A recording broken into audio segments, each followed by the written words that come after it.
आगामी दिन में जो प्रकार ओडिशा रे महिला निर्यातना सौम्यश्री जो प्रकार निआरे जाली है कि मरीगले कैंपस आज असुरक्षित महिला माने आज निर्यातित आदिवासी हॉस्टेल रे जो बड़ी भाव में अंतःसत्ता करा जाउची नाबालिका मानकु एवं आज महिला असुरक्षित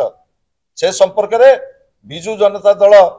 रास्तार लड़ाई जारी रखी लड़ाई जारी रखिबो से पुलिस प्रशासन रो कोनोसी नैतिक दायित्व नहीं से भली ट्वीट करबा पाई से प्रथमे प्रथमे नैतिक दायित्व नियंतु जे पीड़िता जतबेले चिकित्साधीन थिले आ भितरे प्राय 9 दिन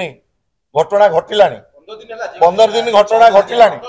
15 दिन घटिलानी किंतु से संपर्क में तदंत प्रक्रिया कोठी थिला आमे प्रारंभिक भाव में बिजु जनता दल तरफ दाबी रही तुरंत पीड़िता को उत्तम चिकित्सा दिया जाऊ जदि आवश्यक पड़ुचे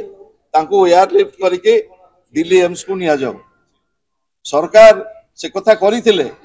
किंतु एंटायर जो इन्वेस्टिगेशन प्रोसेस संपूर्ण संदेहजनक पुलिस रो आभिमुख्य मध्य संदेहजनक एवं से संदेह को आहरी दृढ़ीभूत करुच्ची पुलिस रो पीड़ितांकर मृत्यु पर ट्वीट नहीं एंटायर आमे जो संदेह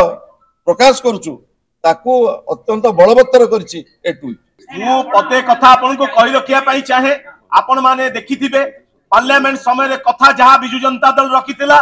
पल्ली ठारू दिल्ली पर्यंत लड़ाई करिवो पार्लियामेंट रे आमे 7 जन सांसद डेमोन्स्ट्रेशन करथिलु 6 जन सांसद रही की मु कहि रखिबा पई आपण मान को चाहे पार्लियामेंट रे 267 नोटिस मध्ये देइतिलु हाउस को मध्ये अचल करिबा पई बाध्य होइतिलु कोन पई जे ओडिसा रे जो व्यवस्था महिला माने असुरक्षित छात्री माने असुरक्षित से विषय आलोचना करिबा पई जो दिन पर्यंत ए सौम्याश्री न्याय न मिली जो वर्तमान मोर भौणीपुरी जिलार समिता खातून